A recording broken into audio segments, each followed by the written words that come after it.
JC, welcome to Nightbreed. Thanks for coming on the show, man. Thanks for having us. Good to be here.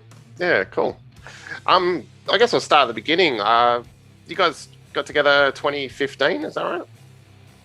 Yeah. This band's been together since 2015. Solo and I were in a band just prior to that. That's how we kind of got to know each other. Oh, yeah. And when bands fall over, and you kind of pick up and try and, if you like working with someone, you want to keep going, really. So Solo and I like working together, so we kept going. But yeah, 2015. Nice. And so how'd you get together with Pete? So Pete and Solo have known each other for quite a long time. They've been in bands together. They've done a whole bunch of stuff, toured around the States together. So they go way back. So that last band I mentioned before, when that was breaking up, originally as we were losing the drummer, and Solo's like, oh, let's get Pete in. Pete will nail this. And so Pete was going to come in and audition for that, and then the singer decided to call it quits. So then me, Pete, and Solo were kind of like, oh, the singer's gone. Now what do we do? So let's try something else. And I guess we figured we'd have a go at putting something together so it's a bit different to where the other thing was going, which is a bit more bluesy, I guess.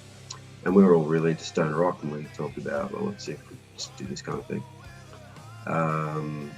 Yeah, and I guess apart from that, I mean, our original intention was just try and replace that that singer too. So not just Pete, and it was just a mission trying to find the right person. And the thing is, like, Solo was a great backing singer for years. Like, he's done a lot of it. So we went, Solo, you should just have a go at vocals, and he had a go. We demoed a couple of things. It was pretty cool. Just kind of rolled with it, Yeah, sweet. So 2017, the self-titled album comes out. What do you remember about recording and everything? Jesus, that was intense, eh? What do I remember about recording? It was hard work. That was our first album, I guess. So for me, that was my first album too. Like, going with the band, I'd recorded EPs and stuff with bands, but an album was a whole different undertaking. And we go pretty hard. Like, we'll get in there and smash it out in about 10, 11 days, most of those consecutive. Mainly to do with, I guess, the studio we were selecting and the kind of cost involved. So we just had to get super organized and, do really good pre-production and just be ready to go in there and smash it out. So it was intense, that's what it was. Really creative too.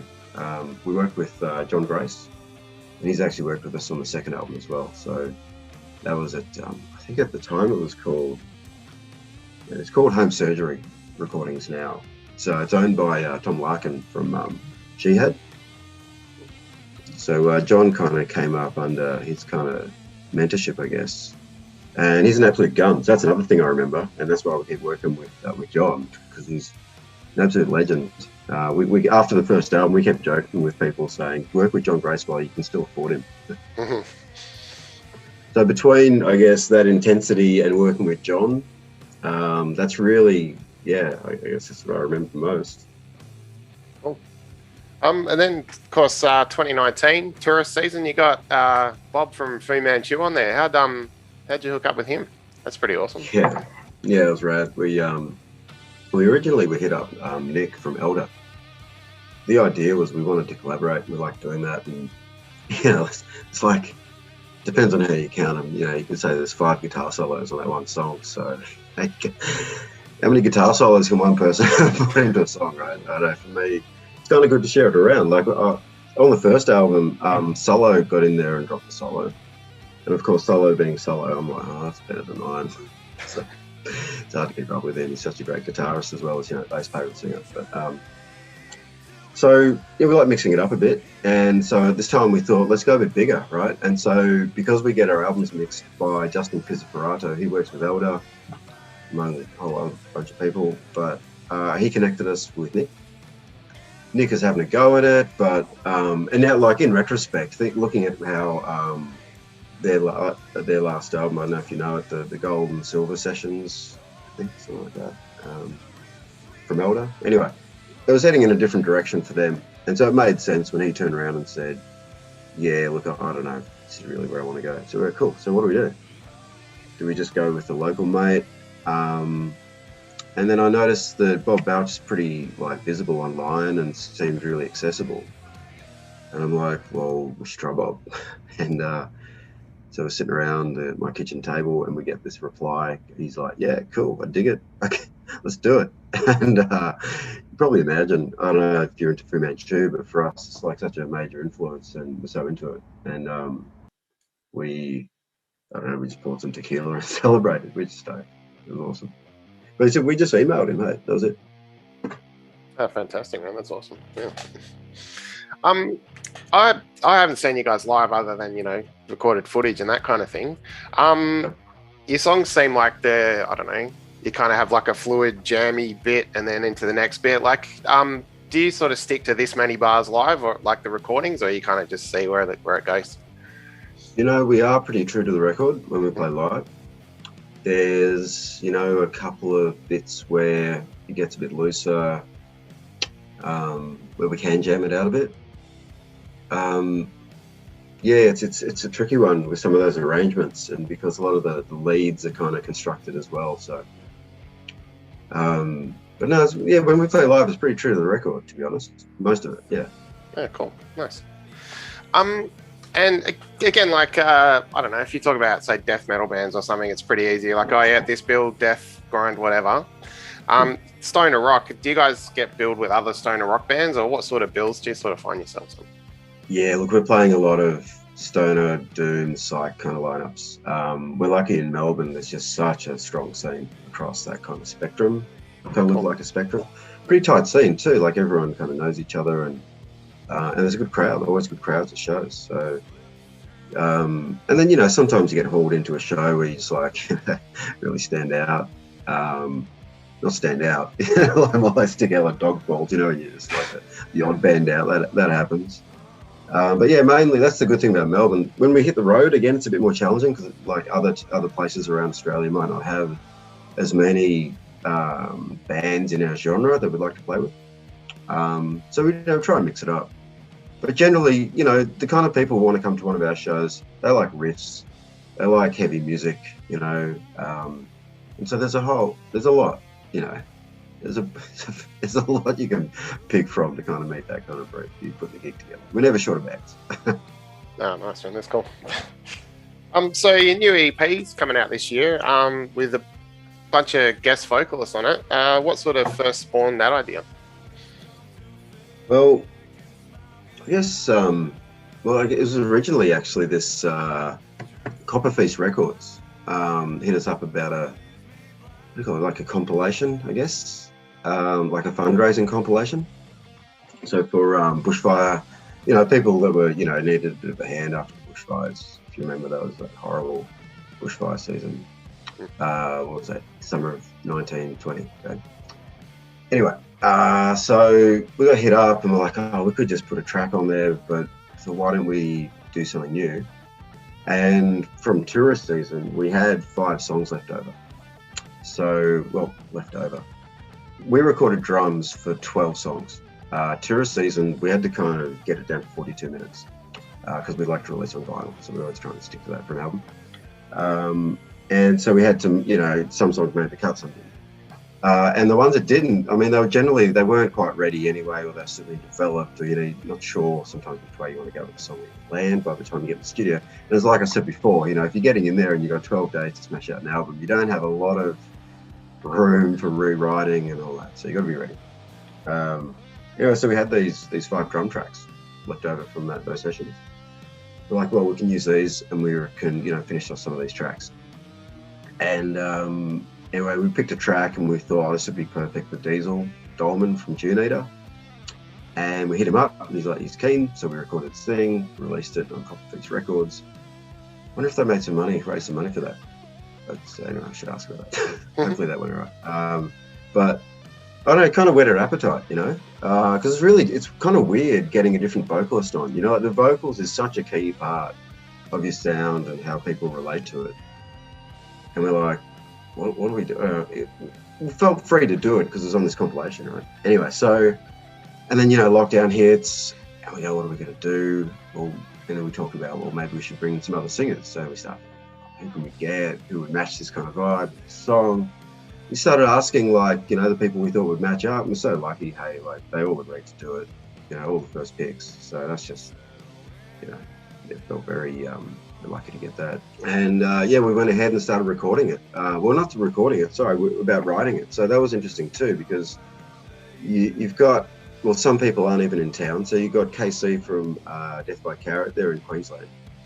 So he just kind of came back with this whole song. It just kind of blew our heads off. KC is pretty full on, doesn't do anything by half measures. He really, really delivered this amazing song.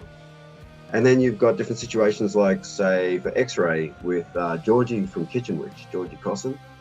Now that song is pretty much done, but bringing in another vocalist in that sense, she's just, her different delivery would inspire Solo to do things differently. So it was like these different layers of collaboration where sometimes you got someone writing the song and then Solo would be helping harmonize it and finish off the melodies.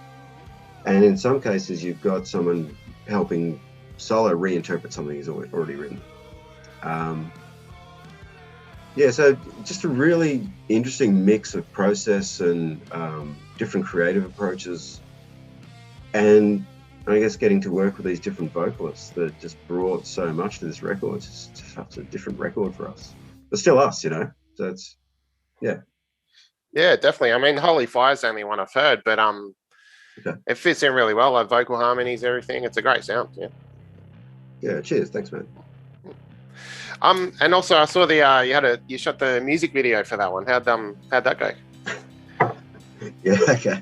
Shot the music video. That's the worst use of the word, shooting music video.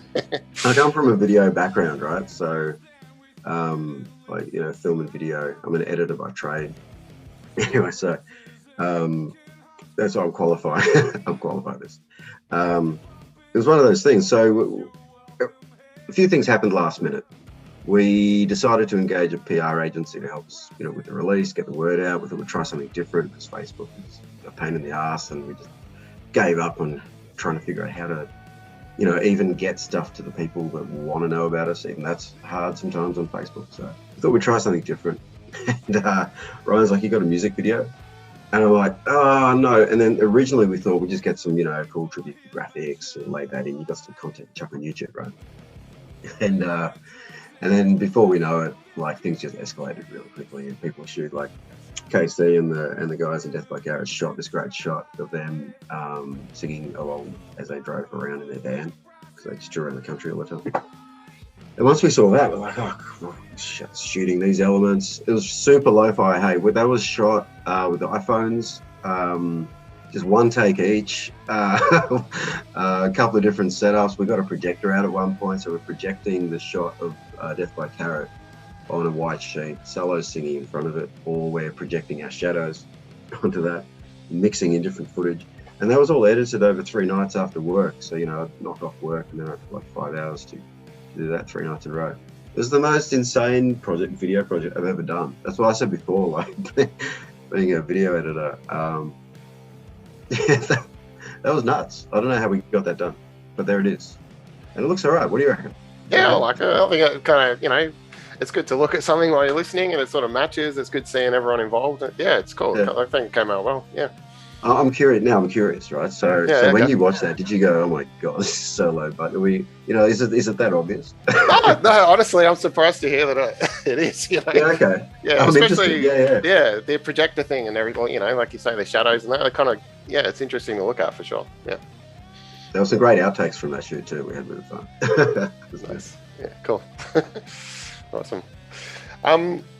So you got, fingers crossed with COVID and everything, you got some shows lined up to back up this EP, yeah? Yeah, we do. It's kind of weird. It's like this tour that just materialized out of nothing. Usually we're active in booking our own tours. With COVID, we said, well, we don't see any point in investing a lot of time into booking a tour, but if people came and said, "Here's a show, do you want to be on it?" Okay, cool. So we've kind of accumulated all these shows that people have asked us to play, and we looked at it as a tour. And I've got it here because there's a fair bit going on. Let me see if I can pull it up and I'll tell you what's going Yeah, so, well, hopefully we hit Katoomba and Newcastle first. That's in early August, so 7th and 8th of August. So that's a big show in Newcastle for Aftermath. There's a whole series of shows going around. I think there might even be one in Perth. Have you seen that going around? Yeah, I'll have a look. Aftermath, eh? Aftermath, yeah, doing a bunch of shows around the country, getting heaps of heavy bands together. I think the brief is like groovy, heavy groovy stuff. So those shows are going to be cool. We really fit into that kind of mode, so looking forward to that. That Newcastle show's got heaps of great acts on it. Then there's the Aftermath in Melbourne on the 28th of August. After that, what happens? I think we get into October, and we've got this. I haven't really said much about it yet, but it's starting to come together. We're doing it's kind of tentatively called like the Riff Roulette Roadshow or something like that. So we've got 3 bands, us, El Colosso, Lamasu, and we figured let's book stuff around regional Victoria because I guess less risk, right? We just figured, if you're gonna do something, at least, how do you minimize the risk? And that seemed like the most obvious way to do it. Let's just play around Victoria. And we love playing regional stuff. We always try and include as many dates as we can on tours. Like regional places really appreciate bands getting up, especially on weekends, we've noticed. Like they get a lot of bands coming through in the weekdays because they're just jamming spots in between major cities. But we've always made a habit of doing the weekends, and it works. People love it. We keep going back, loving it. So we're going to try that. So that'll be fun. What could possibly go wrong? That's what we should call the tour, basically. What should possibly go wrong? What could possibly go wrong? So that's hitting Maui, Ballarat, Beechworth, Bendigo. I don't know what's happening with WoFest. That's been rescheduled a couple of times. That might be happening later in the year. Sydney, getting down to Sydney again. That's happening later in November. And then in December, we got to Brisbane, Gold Coast. Kind of pick up where we left off because when COVID hit, supposed to be going up to Queensland, do like 7 dates up there. And that was exactly when COVID hit. So anyway, that was the long version of it. Do you want a more compact one? That's cool, man. So the new EP is called Lagrange Point Volume 1. Does that mean we're going to get another volume with different guests on it or something like that? Maybe you will. Maybe, I don't know. It's kind of like we've kind of set that up now, haven't we? It's like there'll be an expectation. I think it was going to be called Lagrange Point. We realized how much we enjoyed this. What's really cool is when you're writing songs in a band, sometimes you write songs and you're going, is this really this band? Like, is this where we want to take this band? It's a bit different, and so you're constantly making choices about the direction you're heading, right? And some songs, it's like it's too far, or it's where you were. It's not like, it's not in front of you, it's behind you. We've kind of done that. And so, we figured we're always going to have these things that don't go on an album. Albums are like the center for us. It's a 42-minute vinyl experience. That's our thing. That's the core of Planet of the Apes.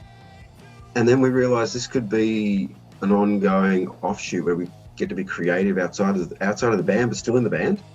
Like it's like the best of both worlds, right? Because some people would go, I need a side project to keep me creatively interested, or we thought that could have so much value for us as a band, and we get to work with great people. And so maybe for the next one we might think a bit bigger. Maybe like how we did with Bob Balch. We might think about some bigger names who we think would be really suited to our music. Hopefully by then we've got a bit more behind us and we can actually ask those questions and take it seriously. Yeah. Oh, cool. So are you still writing at the moment? Are you writing towards another album or anything like that?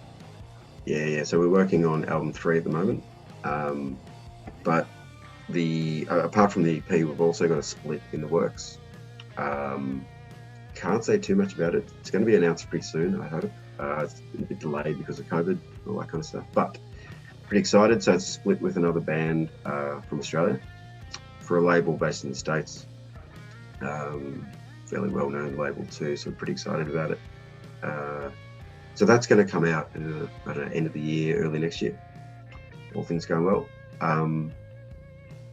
So that's written, recorded, we're finalising the mixes now, about to go to masters. So that's kind of full on, because we've been releasing this EP and then getting this other thing going. Yeah. So things have been hectic over at Planet's HQ. I tell you that much, shooting videos all night and all that. Yeah, and then album 3, it's always on the radar, you know. So there's a couple of tracks that didn't make that split that are shaping up really well. Again, there's tracks coming up where we're like, is that the next album? Really? Is that where we're going? Or is that, we're already talking in terms of maybe that's a Lagrange point track, you know? That gives you an idea of, you know, how it's kind of shaping up. Yeah. Oh, awesome, man. All right, well, look, JC, thanks for your time. Definitely looking forward to hearing the rest of the EP, and yeah, hopefully you'll be able to make your way over here at some point, yeah? Yeah, absolutely. Hey, thanks for taking the time to chat with us about our music, man. We always appreciate it. Oh, cool, man. No worries. Cheers. Everyone. Yeah, mate.